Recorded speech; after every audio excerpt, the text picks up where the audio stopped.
नमस्कार, मैं हूं वरुण कुमार और आप देख रहे हैं पर्सनल फाइनेंस का खास बुलेटिन मनी टाइम, जिसे आप मनी9 के ऐप पर भी देख सकते हैं। इस खास शो में आपको मिलेगी हर वो खबर जिसका आपकी जेब से है सीधा सरोकार। आज की पहली खबर बड़े काम की है। उबर कैब को बुक करना अब बहुत आसान हो गया है। व्हाट्सएप पर हिंदी में कैब को आप बुक कर सकेंगे। उबर ने लॉन्च किया है WA2R फीचर। अब आप हिंदी में व्हाट्सएप पर उबर राइड को बुक कर पाएंगे। उबर ने दिल्ली NCR में अपने यूजर्स के लिए व्हाट्सएप टू राइड फीचर को लाइव कर दिया है। इस नए फीचर की मदद से दिल्ली NCR में रहने वाले लोग अपने ऑफिशियल व्हाट्सएप चैटबॉट से उबर राइड बुक कर सकेंगे। उबर ने व्हाट्सएप के जरिए कैब बुक करने की सुविधा 2021 में सबसे पहले लखनऊ में शुरू की थी, लेकिन तब यह सुविधा केवल अंग्रेजी भाषा में ही उपलब्ध थी। व्हाट्सएप टू राइड फीचर में हिंदी भाषा को शामिल करने के पीछे कंपनी का लक्ष्य ग्राहकों के उस वर्ग तक पहुंचना है जो अंग्रेजी में कमज़ोर होने के कारण इस तरह की सेवाओं से दूर हैं। इस खबर को विस्तार से देखने के लिए आप मनी9 पर झटपट को देख सकते हैं। आइसक्रीम खाने पर देना होगा अब टैक्स। CBIC ने सुना दिया है फैसला। Central board of indirect taxes और कस्टम्स यानी CBIC ने कहा कि आइसक्रीम पार्लर्स पर इनपुट टैक्स क्रेडिट के साथ 18% की दर से GST लगेगा। यानी पार्लर या ऐसे ही किसी आउटलेट से आइसक्रीम खरीदना महंगा हो जाएगा। इससे पहले आइसक्रीम पार्लर्स पर बिना इनपुट टैक्स क्रेडिट के 5% GST लगता था। CBIC ने अपने सर्कुलर में कहा है कि आइसक्रीम पार्लर पर बकाया टैक्स को चुकाया हुआ माना जाएगा ताकि अनावश्यक मुकदमेबाजी से बचा जा सके।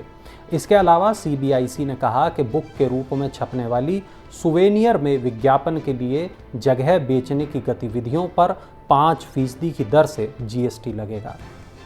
साइबर धोखाधड़ी से प्रभावित ग्राहकों के लिए खुशखबरी है। बैंक इसके बदले मुआवजा दे सकते हैं।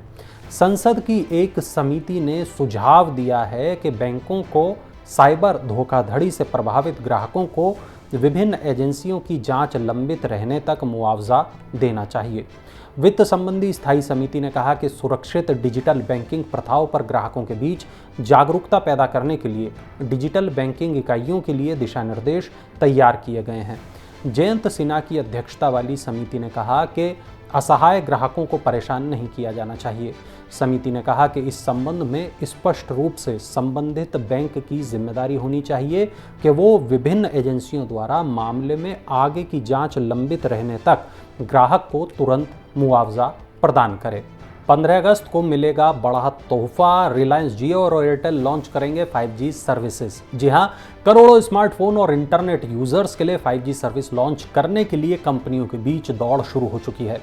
देश की सबसे बड़ी टेलीकॉम कंपनियां रिलायंस जियो और भारतीय एयरटेल दोनों ही 15 अगस्त को देश में 5G सेवाएं शुरू कर सकती हैं। रिलायंस जियो इन्फोकॉम के चेयरमैन आकाश अंबानी ने कहा कि वो 5G की शुरुआत के साथ आज़ादी का अमृत महोत्सव मनाएंगे। जियो ने कहा कि वो वर्ल्ड क्लास अफोर्डेबल 5G और 5G इनेबल्ड सर्विस मुहैया कराने के लिए प्रतिबद्ध है। वहीं भारतीय एयरटेल के MD और CEO गोपाल विट्ठल ने कहा कि वो इसी महीने 5G सेवाएं शुरू कर देंगे। ग्राहकों को 5G कनेक्टिविटी के पूरे लाभ उपलब्ध कराने के लिए कंपनी ने टेक्नोलॉजी पार्टनर के रूप में एरिक्सन, नोकिया और सैमसंग के साथ एग्रीमेंट भी साइन कर लिया है। त्योहार पर महंगी हो सकती है चीनी। इस्मा ने की न्यूनतम बिक्री मूल्य बढ़ाने की मांग। चीनी उद्योग के सबसे बड़े निकाय इस्मा ने खाद्य मंत्रालय से चीनी का न्यूनतम बिक्री मूल्य मौजूदा 31 रुपये प्रति किलोग्राम से बढ़ाकर 36 से लेकर 37 रुपये करने की मांग की है। ये मांग उत्पादन लागत में बढ़ोतरी होने का हवाला देते हुए की गई है। इस्मा के अध्यक्ष आदित्य झुंझुनवाला ने कहा कि मौजूदा समय में चीनी की अखिल भारतीय एक्स मिल कीमतें लगभग 33-34 रुपये प्रति किलोग्राम है, जबकि महाराष्ट्र और कर्नाटक जैसे प्रमुख चीनी उत्पादक राज्यों में एक्स मिल कीमतें लगभग 32-33 रुपये प्रति किलोग्राम से कम है। इस्मा ने कहा कि लगभग 85% राजस्व चीनी की बिक्री से आता है, इसलिए चीनी मिलों के लिए गन्ना किसानों को FRP का भुगतान करने में सक्षम होना जरूरी है।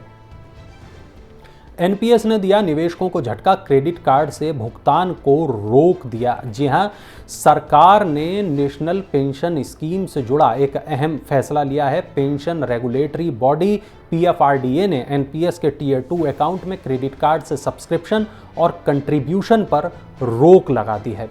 पीएफआरडीए ने तत्काल प्रभाव से टीयर 2 अकाउंट में क्रेडिट कार्ड से होने वाले भुगतान पर रोक लगाने का आदेश दिया है।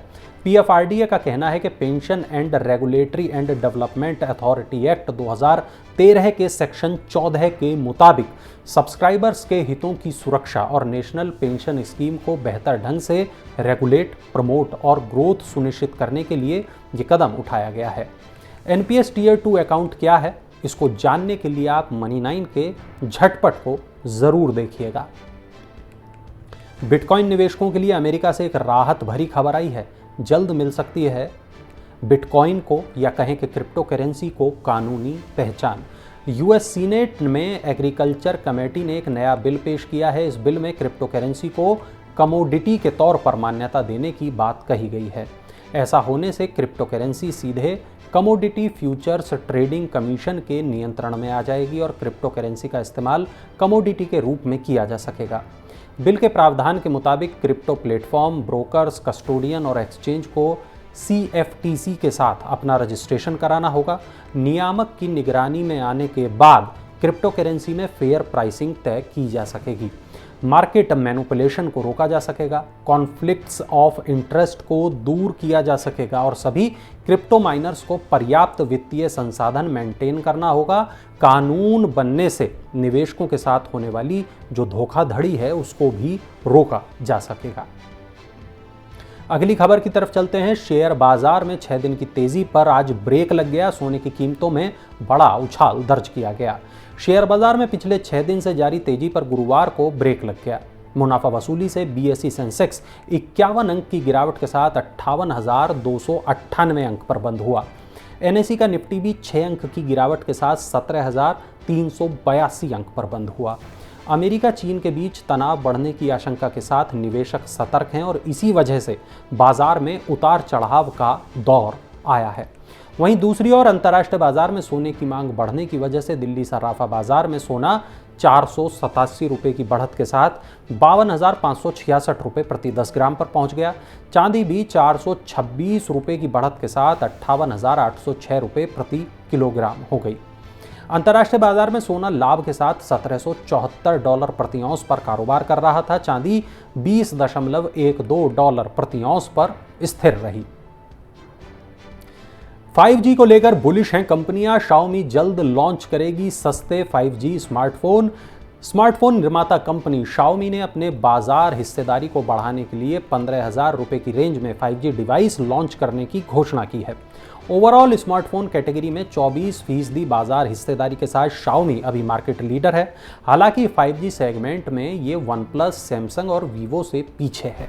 जून के अंत तक भारत में 5 करोड़ 5G इनेबल्ड स्मार्टफोन की बिक्री हो चुकी है। Xiaomi ने कहा कि वो अभी तक 20 से ज़्यादा 5G इनेबल्ड मॉडल्स को लॉन्च कर चुकी है और आगे भी उपभोक्ताओं की ज़रूरतों को पूरा करने के लिए नए मॉडल्स लॉन्च करेगी। कंपनी ने कहा कि अभी 5G इनेबल्ड डिवाइसेस की एवरेज सेलिंग प्राइस 20,000 रुपये से कुछ ज़्यादा है, लेकिन अब इसे घटाया जाएगा और 15,000 रुपये तक इसे किया जाएगा। चलिए अब नज़र डालते हैं आईपीओ अपडेट्स पर, देखते हैं क्या कुछ चल रहा है आईपीओज की दुनिया में। फिनटेक कंपनी भारत पे अपना आईपीओ लेकर आएगी। कंपनी के चेयरमैन रजनीश कुमार ने बताया कि कंपनी अगले 10 महीनों के भीतर लाभ में आने का लक्ष्य रखा है। उन्होंने कहा कि भारत पे इंडिविजुअली ड्रिवन कंपनी से एक प्रोफेशनली रन कंपनी बनने जा रही है। उन्होंने कहा कि कंपनी अगले 18 से 24 महीने के भीतर शेयर बाजार में लिस्ट होने की योजना पर काम कर रही है। तो ये थी आज की तमाम बड़ी खबरें। अगर आपका कोई सवाल है पर्सनल फाइनेंस से जुड़ा हुआ तो उसे नीचे कमेंट बॉक्स में दर्ज ज़रूर कराएं। और हाँ, पर्सनल फाइनेंस की ऐसी ही बड़ी खबरों के लिए ज़रूर डाउनलोड कर लें मनी9 का ऐप। एंड्रॉयड और आईफोन दोनों के यूज़र इस ऐप को डाउनलोड कर सकते हैं, इस ऐप का इस्तेमाल कर सकते हैं। और अब चलते चलते देखिए हमारा ये खास इन्फोग्राफिक।